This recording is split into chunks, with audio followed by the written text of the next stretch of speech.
When we last left Team Watcher, they had descended down a big rope into some area that contained a giant, frozen, freaky temple called the Rimebound Temple. All around it were hauntings of visages long ago from ancient peoples, frozen in time, their souls lingering still. Team Watcher still yet advanced, beating back the vicious snow bears that had infested the area. They were so fucked up. Oh, they took a baby one too. They took it. It was weird. And then they went up to this sarcophagus thing. Team Watcher went up to a sarcophagus thing, took out a big old shield, and then all of the robotic, mechanized maniacals came to life and attacked. Oh, and they just barely made it out of that one alive. Now, Team Watcher looks forward, looks ahead to the rest of the secrets that may await them in the trap-infested, snow bear-lined Rimebound Temple. This is Pillars of Eternity 2, Deadfire, the Beast of Winter. I'm enjoying doing them. I'm enjoying it. Maybe we should just keep doing that. It's fun. Fun for me, at least. I don't know. Maybe everybody hates it. Sorry. I'm sorry. Sure. Let's head on up here. Now, also, I want to say I did actually look up the Wintertide Bulwark, which is actually not half bad. It is very good for someone who wants to specifically gear up a lot of their defenses to where they are missed frequently, because of course it synergizes quite well with this. And it also had, I forgot exactly what it was, but if you have an affliction on you, it is even more effective. Something is better on it at a certain tier if you consistently have an affliction. So I almost thought, what's a class that can always have an affliction on themselves? And I thought, oh shit. Actually, you know what? Blunderbuss, right? A blunderbuss specialty user? Yeah, you could always have distracted on you. So I wonder if that would synergize pretty well or not. I don't know. It might do. So where you could have like a blunderbuss tank? Maybe? I'm not sure. I think it could work. I don't know. But either way, that's a great way to consistently have an affliction on you for the purposes of using that shield. However, we don't really need it for either of our two shield users because Adair is already so tanky, mostly in thanks to this ridiculously powerful armor, and his shield is mostly for like doing damage and really just doing damage. And interrupts as well. Yeah, interrupts and dealing damage. It's quite fun for that. And of course, Pelagiana's gives her support via defensive beacon. I think it is quite useful as well, right? The additional armor rating for everyone within range. Because as we've come to learn, oh my goodness, armor rating is quite good. That's one of the things I really have enjoyed about Deadfire over the first game, is how much more you need to pay attention to more stats. Like in the first one, we hardly had to give much heed to armor, just sort of like, yeah, as we're playing, we'll upgrade armor and all that. But now we actually need to think about, like, look at this. All right, we need to make sure we stack penetration. Armor is actually very valuable, whereas in the first one, it was mostly just like, yeah, put a shitload of deflection on the main tank and you're good, right? And just casually upgrade armor as you're going. Why not? All right. So pop all these folks out. Check this thing. Oh, there we go. It opened up the workshop area. Okay. Oh, what is this? Oh, yo. Thick layers of ice coat this chest, sealing it closed. Open it with Glacier Bane. Yo! Oh, of course! Examine it for weaknesses first. I'll examine it. You kneel on the cold ground, closely scrutinizing the frozen container. A small gap, just large enough for a pry bar, or a kith's fingers, is visible in the lid of the chest and its body. Oh. I can't hit it with Glacier Bane anymore. Okay. Let's see, let's walk away. Maybe I can hit it with the weapon again, because I would really like to do that. Quick saved as well, just in case that's... Oh, look, yeah, I cannot do it anymore. Now that I've inspected it. Alright, well, let's blast it, I guess. Let's see, who do we want to have blasted? We've got a few blasters. Let's have Pallegina blast it with Wrath of the Five Suns, why not? With a few gestures and chanted words, Pallegina summons forth a gout of blistering flame. Ooh. Oh no, the chest was made of wood! Accompanied by a cloud of steam and a chorus of hisses and pops. The ice sloughs away, freeing the chest below. Ah, there we go. What's inside? Oh my god, it's a little man! There was a little man inside of it! What was he doing in there? Alright. Frosty! It gives +1 freeze armor rating, and for the party, +4 accuracy with frost attacks. Seems pretty useless in this DLC, right? So many of them are frost-centric, which means they don't really work too well in this DLC, but, like, in other stuff, sure. Probably work great.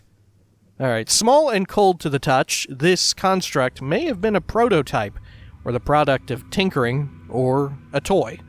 While followed by Frosty, you gain bonus armor against freezing damage, and the party's freeze attacks benefit from improved accuracy. That's very niche, isn't it? Incredibly so. I mean, I guess the extra freeze armor rating is quite useful here. But you can't really get use out of both of them now, can you? Yeah, you're either really getting one or the other. Huh. Because most things that are shooting out frost damage are very resistant to frost damage themselves. Alright. Ratiti root. Transplanted by Deerwooden sailors long ago, this blooming plant now grows wild on most islands of the Deadfire. The roots are commonly used to create Taruturu Chew. Right, we heard about that. We likened it to the kudzu plant, right? Okay. Let's see, has anything changed up here? Have these dudes come to life yet? Because we interacted with the sarcophagus? Let's see here, speed on up a bit. No, nothing else. Okay. Should we head back out the other way, or what? Maybe we should. See if anything changed down here after we did our business with the sarcophagus. Alright. Let's see. Keep going on along here. Good, yep, we disarmed all the traps. Very nice. Let's see, can we spy them before we get to them? No, I don't think so. We did not run into that imp again.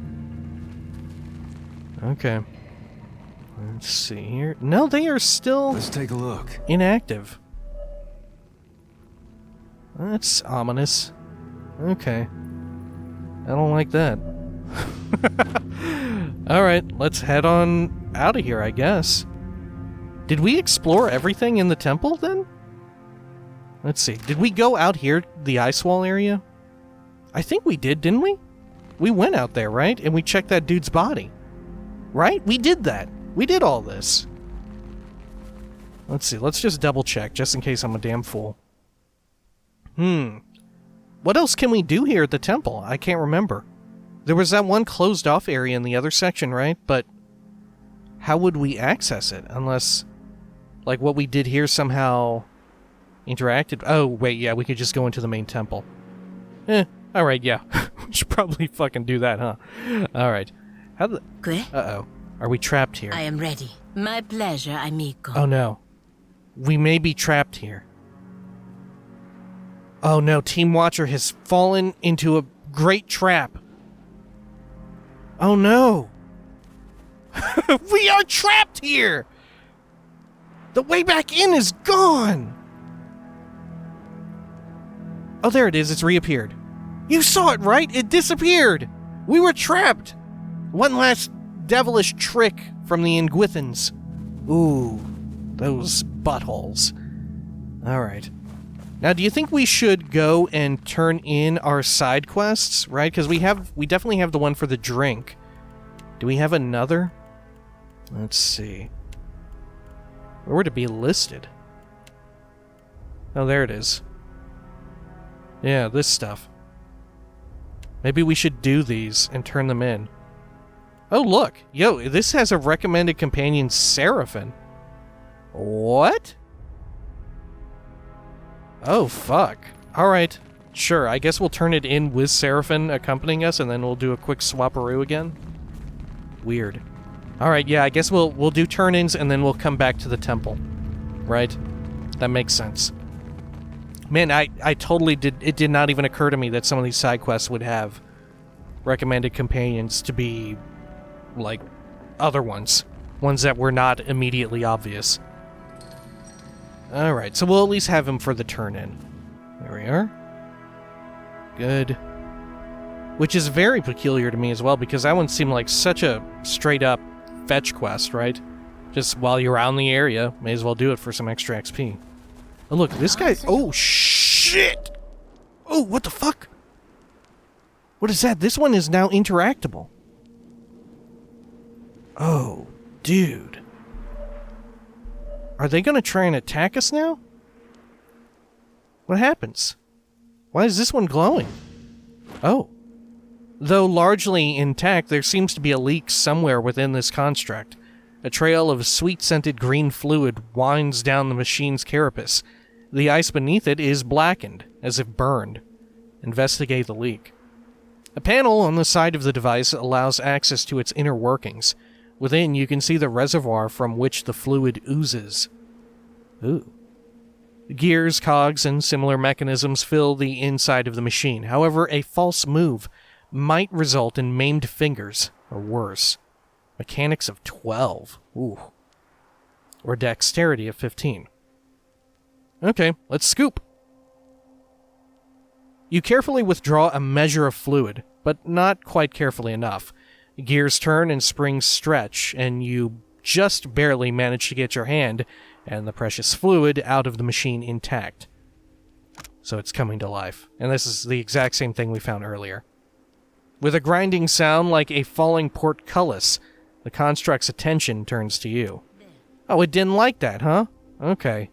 So now they're all to life. Fair enough. Let's see here. And not be seen. Have everyone go stealth except for our two meat people. Good. Great. Alright. Let's see, Vytmadh, I want you to get out your friends here on this dude. There we are. And Palagina, actually, if you can position your debuff over here to hit both of them, that would be dope. There we go, that's good enough. We'll take out the damaged one first, I think. Alright. Siphon some power off of it. Good. And let's buff up. And wait for her debuff. Good. And we'll fire away. Excellent. Good, this is as close as I can zoom in. So everything's going to be coming out of the right ear. Alright. There's the summons. Excellent. Okay, let's actually swap through our weapons here. Why not, right? There we are. And let's have this thing do a wounding attack, fiery attack, and a knockdown. Excellent. Alright. Now what do we want to do? We could do a silent scream on them. That seems highly effective. Let's do that. Alright. And then let's try and blind it if that's even possible. It is no use. I cannot get through. Looks like it is possible. Alright. And let's fire away again at him. With another brace of blunderbusses. There we are. Great. Vytmadh, actually buff me up. What am I doing? There we are. Good. And then I think we can focus back on this one over here. Let's see. Everyone on it. There we are. Good. We'll have him do one of these big AoEs because it debuffs him just as well. Quite useful. Cast that. Nice hit. There we are. Your divine mark or whatever it's called. Excellent. And go down here on this construct. Cannot. Great. Man, there are so many of us now. We cannot all fit in there. Good. Yeah, tearing through them. I think it's probably worth it to fight them if we're going to get woot loot from them, right? That's money and or ingredients for crafting. Leave it to me. Yeah, living iron and all that. It definitely seems worth it. Yeah? Because even if we Got don't it. personally need it, if we really want the money, we can sell it. Alright. But I think it'll come in handy for crafting, right? Alright, let us head on back over to the village. Return the way you came, or no, climb the rope. Clinging tightly to the rope, you carefully ascend the sheer face of ice. You reach the top of the ascent and heave yourself over the lip of the ledge. There we are. And then we'll just run over to whatever it is. To the other section, right? Part of me wonders if there is a shortcut back to town or something. Like maybe we'll get deep in the temple and we'll crack through part of the iceberg. No problem. And it'll reveal like a cavernous entrance or whatever to Harbinger's Watch or something like that. Like through the wall. We can just travel really quickly from the dungeon to town to rest up or whatever if we need to. But also there's a chance that that may not be the case whatsoever. Alright. You return to the ledge overlooking Harbinger's Watch. Your rope dangles down towards the settlement. Descend. You easily descend the rope. Here we are. Do we need any rests? I don't think so. I think we're fine. So we'll turn in Bride's thing, and then we'll swap out for Seraphin. And then with Seraphin with us, we'll just swap out like Seraphin and Vytmadh or something. Or no, we'll swap out Seraphin and Palagina, right? And then we'll just swap them back, right? Because I do kind of feel like I need to have Edwin and Vytmadh with us for this entire thing, because aren't they recommended for the main quest in Beast of Winter? I believe so. We'll do a quick check here as we load into town. This is good to know, at least for future stuff, right? Let's see, Beast of Winter, yeah. So for the entirety of the main quest, we want these two with us. But it seems like for some of the side activities, we will want... Well, for there, it's Vytmadh and Edwin again. But here, Seraphin, right? Okay. Yeah? And we do not need any rests. Sure. Okay. Head on down over here. Speak to What's-Her-Butt. She's inside one of these. There we are. Yeah, we didn't speak to her after the attack, right? For all we know, she's dead. She got blasted by its weird, freaky breath. Alright. Let's see. Harbinger Bride? How are you again? I hope the pilgrims have not been too much trouble to you. Was there something else you wanted to know? Well, I killed the pilgrims on the outcrop above. You killed them? All of them? Her mouth hangs open. They didn't leave me much of a choice. Every last elf.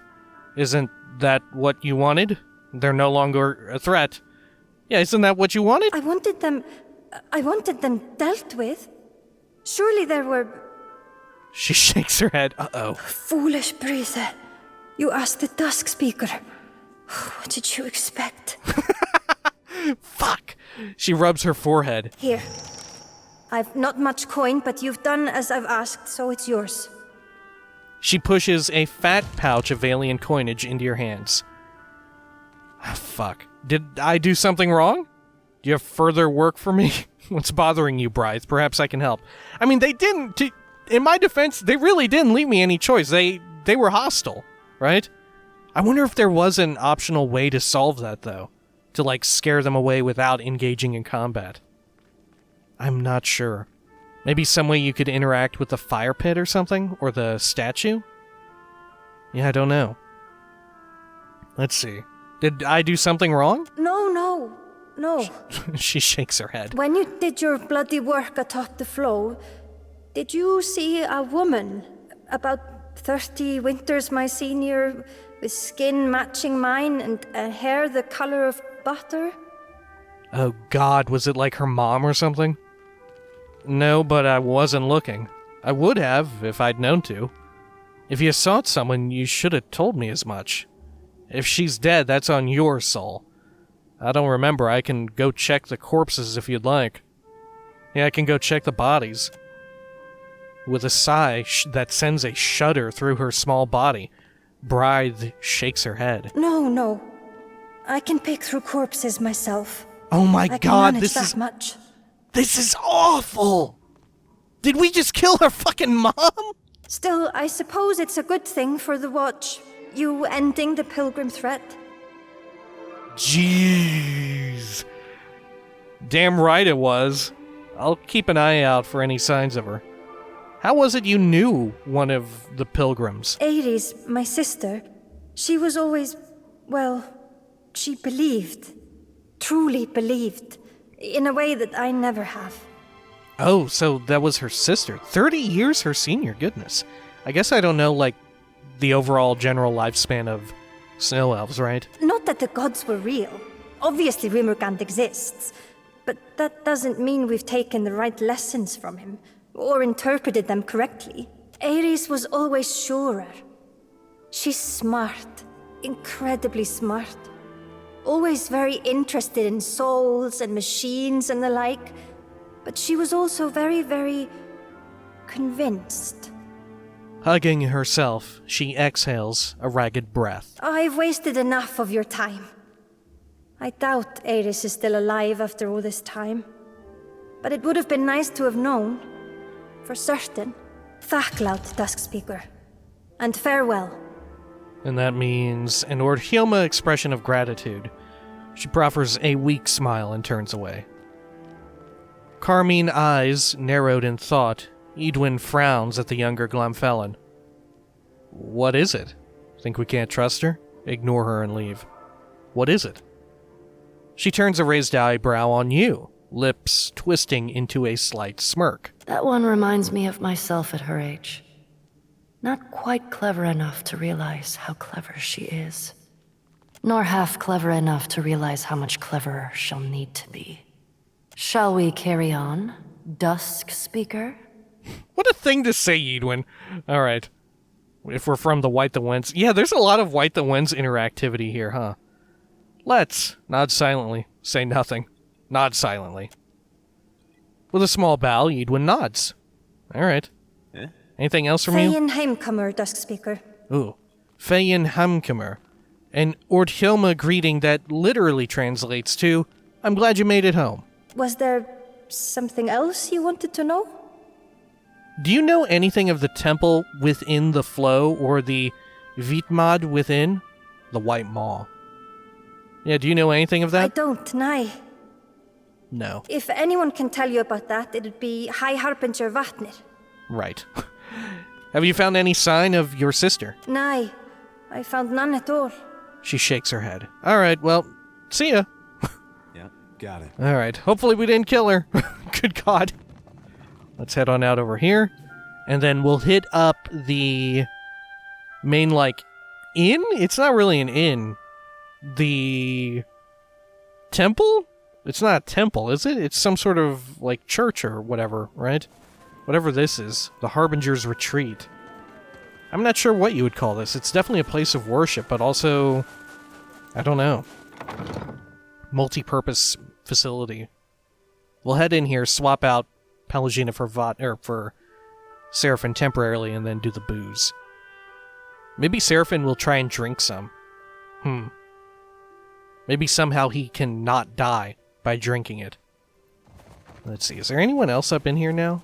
Now that we've done a few things? Yo! Oh no, wait, just regular Harbingers. Okay.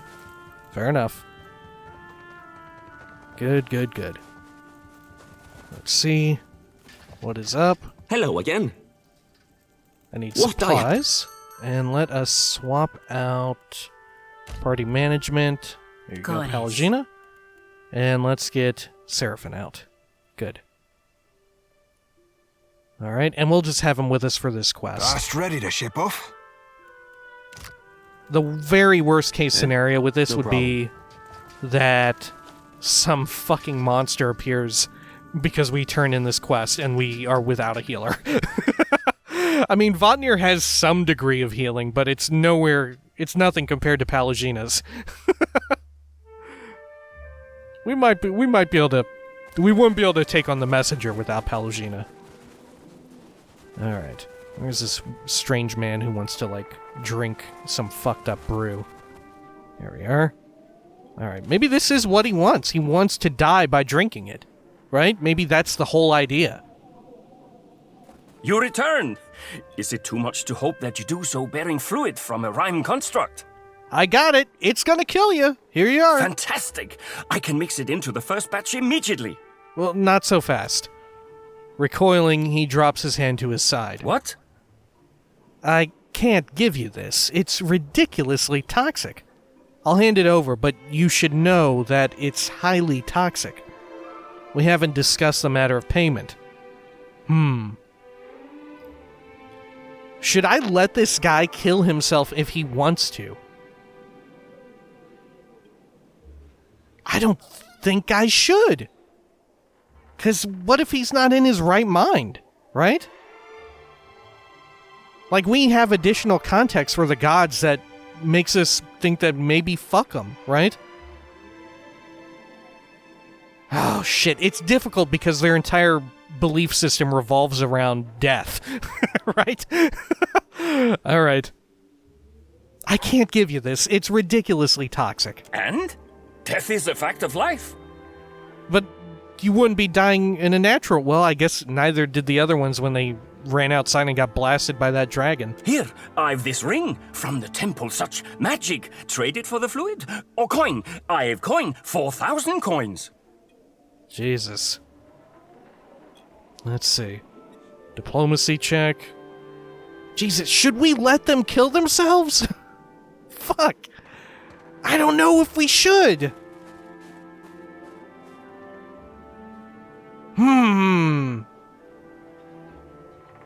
I'm not sure. Wow. God, what a difficult decision. Would they know that would the other people that he gives the drink to, would they be aware that they're killing themselves, or is he pulling a fast one on them? Oh, I don't know. I feel like I shouldn't do it, right? It's similar to Adair's personal quest, right? Because we know that the gods and shit seem like they're up to no good and all that. It just seems fucked up. I'm destroying it. No, I won't let you give this to others. Yvardir glares as you spill the fluid onto the floor. He hisses at you and turns away. Wow. Edwin leveled up, though. Alright. I see you returned. Fine. I'll accept your coin. Is there aught you require? Never mind. Can I steal that thing from him, though? Yeah.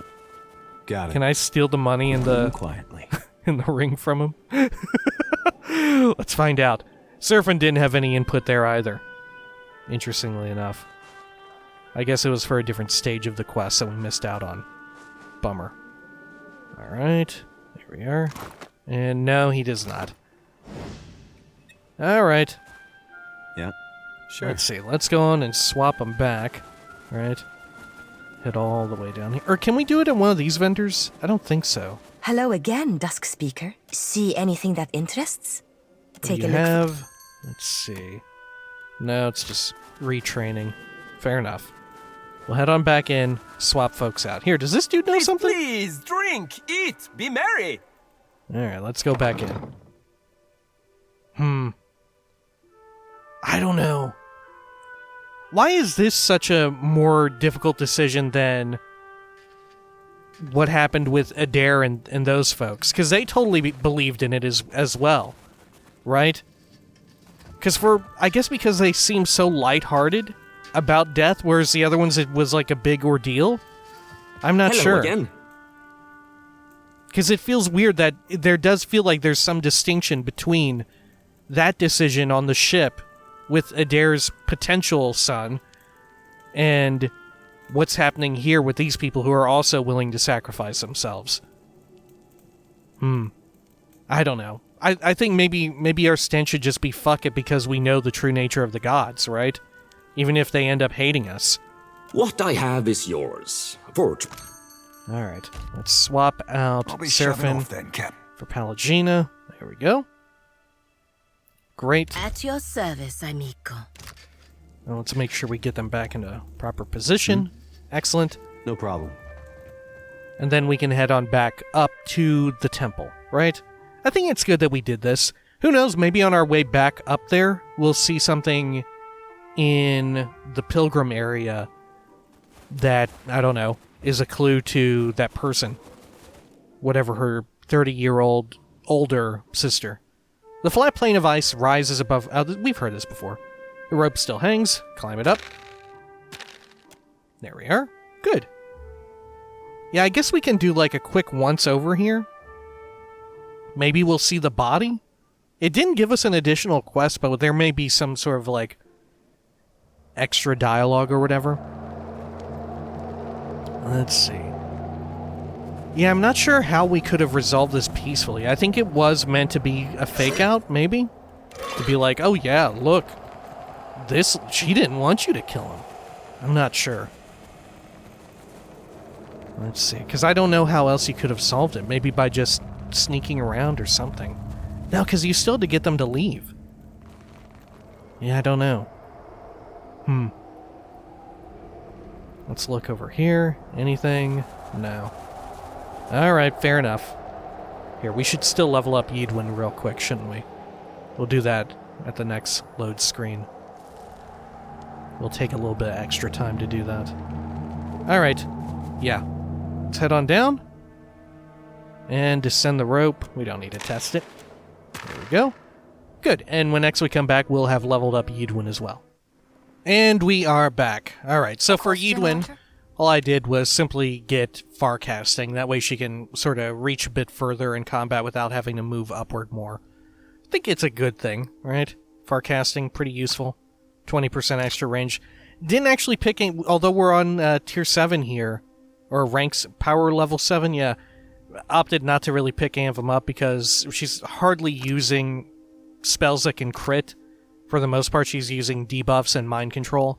Pretty much the only one that can crit, I think, is Silent Scream, and maybe... No, I think that's it, yeah. And Echoing Horror, I don't think she's going to be getting too many kills because she's mostly on, like, crowd control and turn-coding enemies and all that. However, I am really eyeing a lot of stuff at rank 8 and 9. Right, Defensive Mind Web was very good in the first game. Reaping Knives, also very useful. Though I'm not sure who we would use it on. Maybe on a dare. We could try it out on a dare if we wanted to. Time Parasite seems super invaluable. Right, the bonus action speed and all that. And the passive Cypher's... yeah. The Cypher spells that target will convert some of their hits to crits. Yeah, I'm not sure about that one. But yeah, Time Parasite and Reaping Knives seem really fun. Defensive Mind Web as well. Seems pretty nice, but I feel like we don't really need it. I'm not sure. Let's see, but also down here at the last level, Driving Echo seems ridiculously powerful. Plus 8 penetration, that seems ridiculous. So yeah, a lot of things that we're eyeing for her later tiers. A question, what? Happy to oblige. Alright, let's go on down this way. Cypher actually a pretty good class, I think, for single specking, right? I might even go so far as to say that any of the classes that have unlimited resources seem pretty good for not multi-classing, right? But if you're a class that only has resources that are expendable, you want to either multi-class into one that has infinite resources as combat goes on, or just another one that way you double down on resources that you have for you to expend or whatever. Right, at least on Path of the Damned and harder difficulties where combat goes on for a while. I don't know. That's just how it feels like it to me. Because it just seems so invaluable to be able to continue going in combat and keep casting stuff, right? Using abilities. Alright, head on down here. Then we're at a pretty good point now to where, well, I don't know. For a lot of fights, for most fights, we'll have just used up all of our abilities, right, by the end. We'll have only been without being able to cast stuff for a little bit of time. So maybe we've kind of hit like a sweet spot with that. I'm not sure. But of course on some of the longer ones, like when we were fighting the Messenger, there were long periods where it was like only our characters who had regenerating class resources were able to do anything, right? Okay, let's see. Nothing else here except to head into the Altar of Decline. Sounds great. Alright. This is kind of a... Yeah, this isn't like a natural entryway, right? Yeah, this has totally been destroyed. Maybe the messenger broke out of here. Oh shit, the game is totally hitching right now. Oh, because Adair pulled out his smokes. Alright, head on inside, see what we got. Yeah, I'd assume this is where we will find the messenger's den, if not the messenger, right? I have no idea, maybe we'll have our rematch. Oh fuck, this is a kind of big room. Oh, I see. Okay, so this is the other section. Eyes open. Alright. I'm ready for it. Let's see. Oh shit, we need to readjust our formation here from when we swap people out. Oh no, wait, yeah, it's still good. Yeah, that's still ideal. Yeah, there we go. Okay, it fixed itself. I love the look of these things. The shadow that they cast looks so menacing. Alright. Anything down here? No. Big circle. Always fun. Okay. It looks like a lot of the... Well, I'm not sure. Like, it looks like some of the designs were made before it, or after it got frozen. Like, look at how this is made. It's like they layered this circular design on top of the rest of the temple or something. I wonder if that's just like, art design or like how they laid down different assets and stuff, or if that's supposed to be something canonical that we pay attention to. Also, look at this. This is totally reminiscent of that temple, the Rimmergond, what would you call it? The Ambassadors of Rimmergond? What were they called? In the first game at Twin Elms? Remember they had a fucked up portal sucking shit into it. Oh, yo, fuck. Ooh, it's farting and sucking. Oh, it's doing everything. Oh my god, Stargate. Oh! Oh my god. Yo! Wow, it did not seem happy about that. The Vytmadh. It ate the dragon. Good. With any luck, that is the end of that thing. I don't think we're gonna get lucky here, Palagina. Alright. What's this? This icy chasm extends to no visible bottom. Man, but then how did they build these giant people? No problem. Alright. Yo, and look at the icicles. They form this way because it's just consistently sucking. Oh my god. If it weren't so cold here, Jesus, we could just take off our pants and just have a good time. Man, did they build a portal to another dimension or the ultimate free blowjob machine? Alright. Let's see. Got some money. Excellent. That's what all this is. It's not snow. It's terrible. Alright. Let's see. Oh, shit. I thought something... Oh, God, something is happening. Oh, we're examining this guy. Oh, his fingers flew off. What you initially take for yet another frozen corpse appears, on closer inspection, to be a heavily armored figure encrusted in a jagged layer of cloudy bluish ice. The warrior's upraised hand seems to be reaching out towards something, its fingers splayed wide and grasping. Oh, look. Examine the hand, examine the armor, search for the presence of spirits. Alright. Let's look at the hand. I'll take a look at it. Partial success. Two of the fingers have been broken from the hand.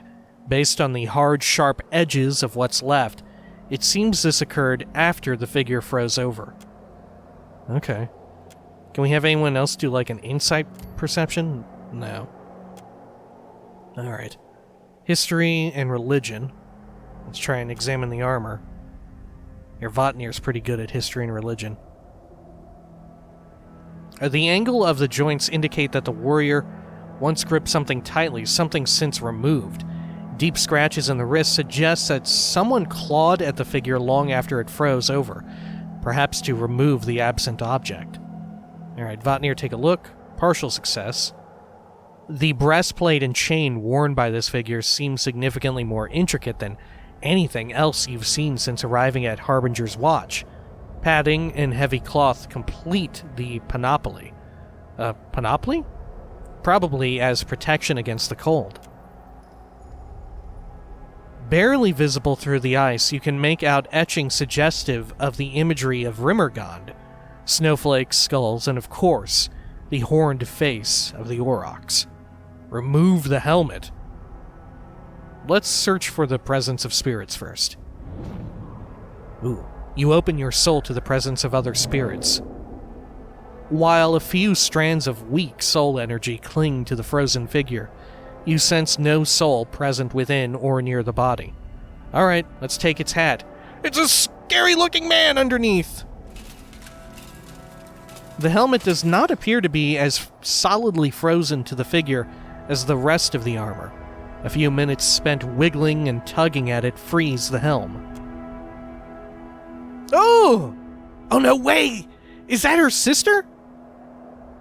You lift it to reveal an elven woman with bluish-white skin and darker blue... she said her hair was like butter-colored, right? Her coloration and the heavy epicanthic folds hooding her eyes mark her as Glamfelin. Ooh. Helm of the White Void. Yo, we can take her armor off? Alright.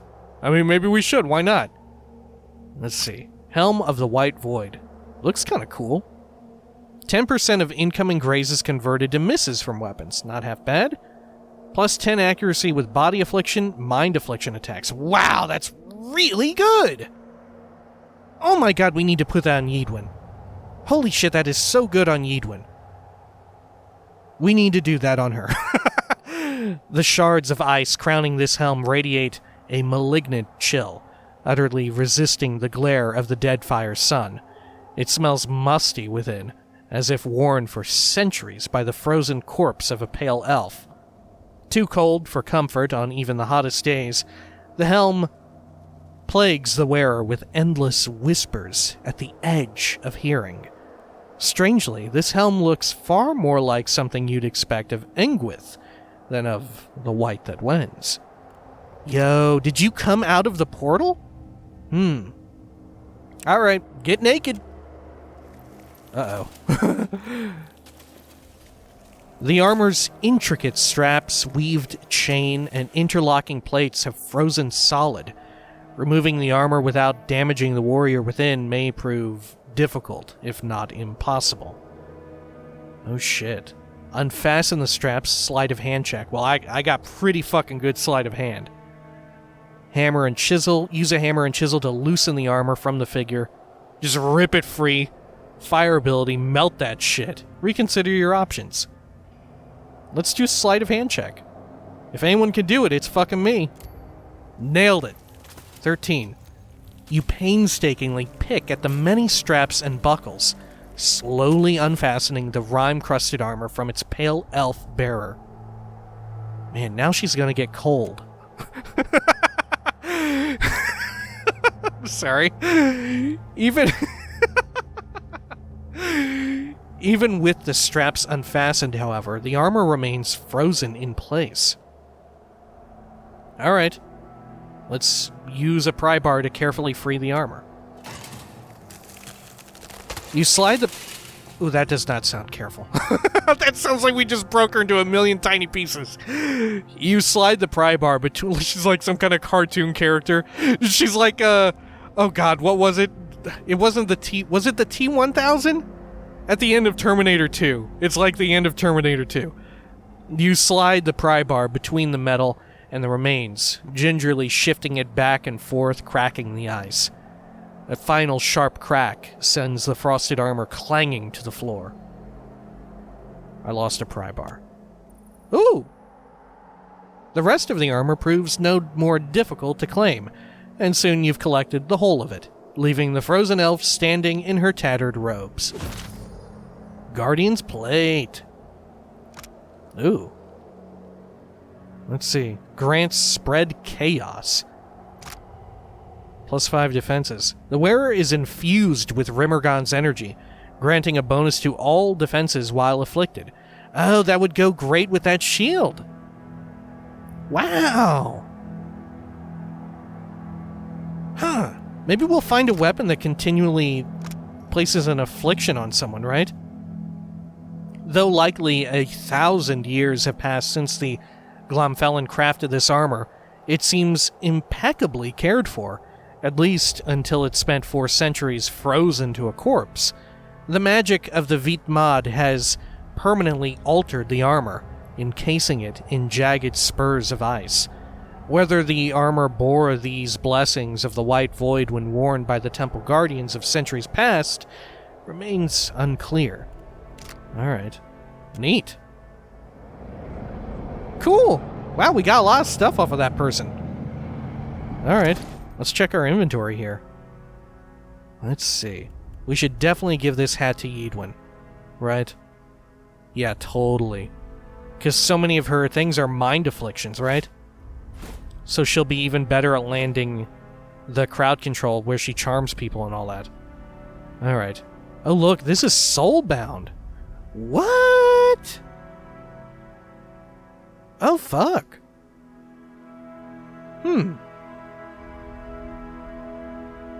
I wonder if there's like a... Is there like a cool ass build for Votnir in which he inflicts shit on himself like that? I guess so. Like, I guess he could put a blizzard right on top of himself and be like some sort of melee user. Right? Huh. Yeah, he could, couldn't he? And what are his chants? His chants are... Yeah, we could totally build Votnir for melee.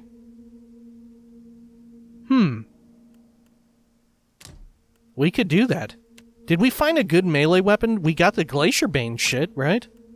Let's see, can it be upgraded to have some sort of... Yeah, after taking freeze damage, right?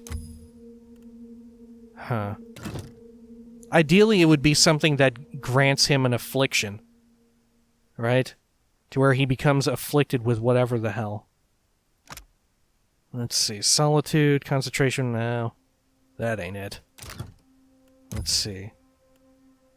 Solitary Fate, Freezing Bite. Yeah, no. He needs frost damage to himself and affliction to himself. I'm not sure how we would pull it off. Maybe there's another weapon or something that we'll find in here that will sort of complete this, right?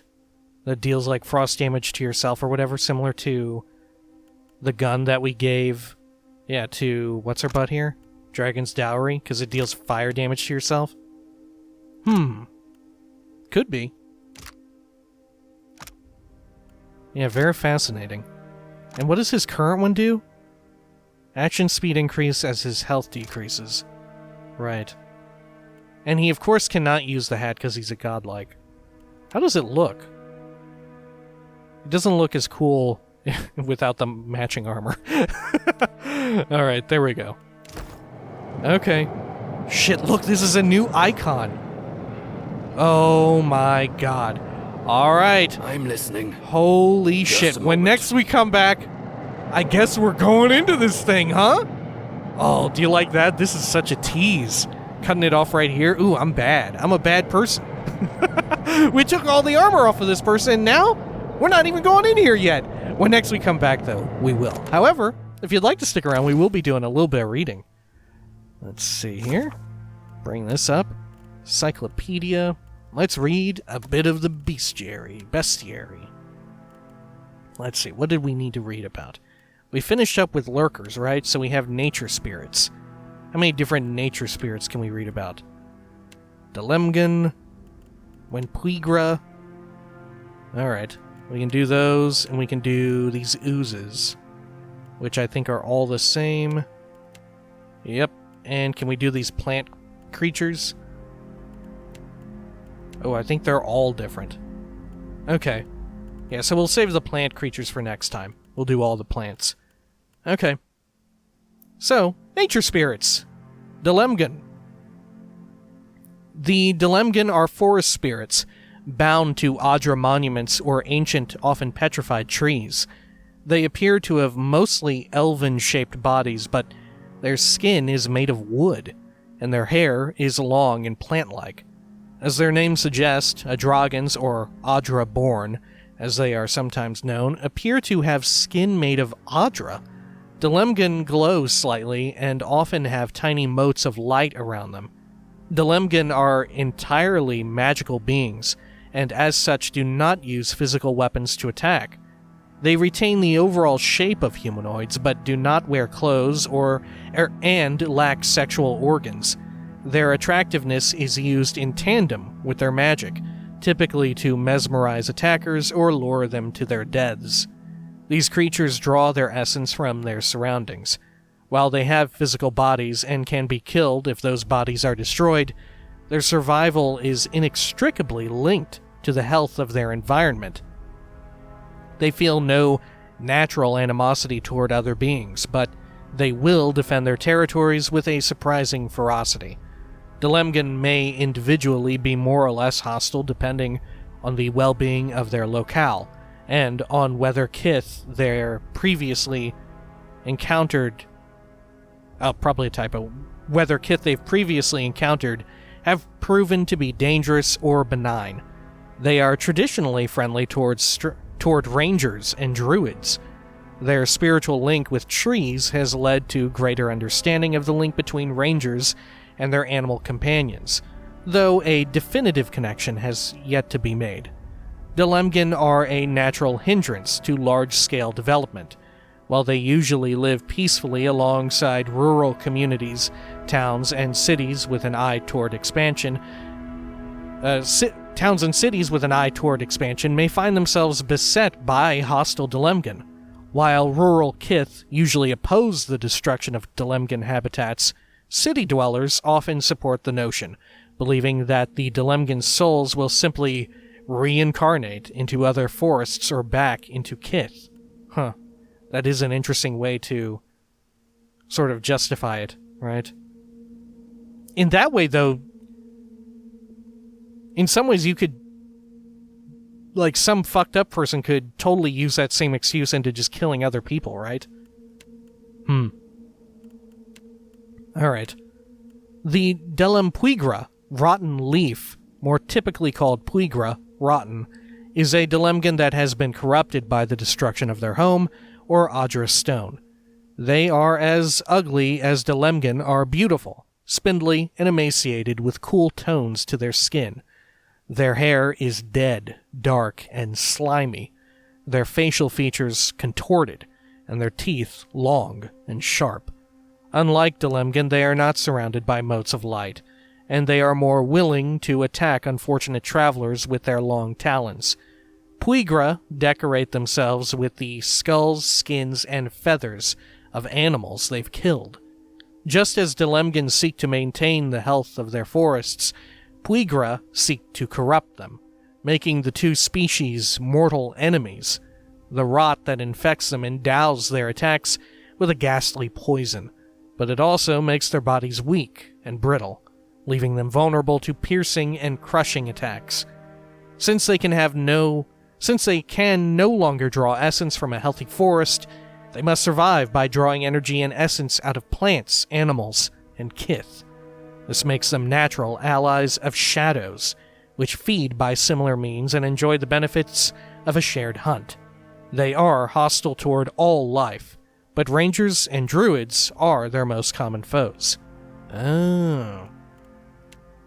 Oasis Delemgan. Let's see, is this the same? Let's see. Large-scale development. Individually. Okay, yeah, that is the same. So, oozes, which are all the same, right? Yeah. Okay. An ooze is a mobile, carnivorous mold that develops in secluded, dark, and dank places.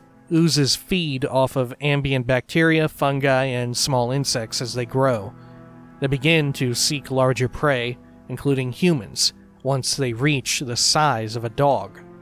Like all living creatures, they have a measure of soul essence, but their lack of intelligence and a true nervous system makes them mindlessly aggressive and thus difficult to deter. Their viscosity and mobility enable them to perform surprisingly nimble attacks, and they are capable of spitting corrosive enzymes to break down flesh and armor. Some of the more dangerous variants of the species are disease vectors, making any confrontation with them especially perilous. So do some of them actually have disease? Gotcha. Bog ooze. Which is, the highest level one we've encountered so far. Alright. Well, like I said, when next we come back, we're heading into the Stargate, right? Does it look exactly like the last one that we had found in Twin Elms? I think it might? I'm not sure. Weird. I wonder if we'll see some familiar faces inside or something like that. Alright. Anyway, like I said, when next we come back, we're going up in there. Until next time, please take care of each other.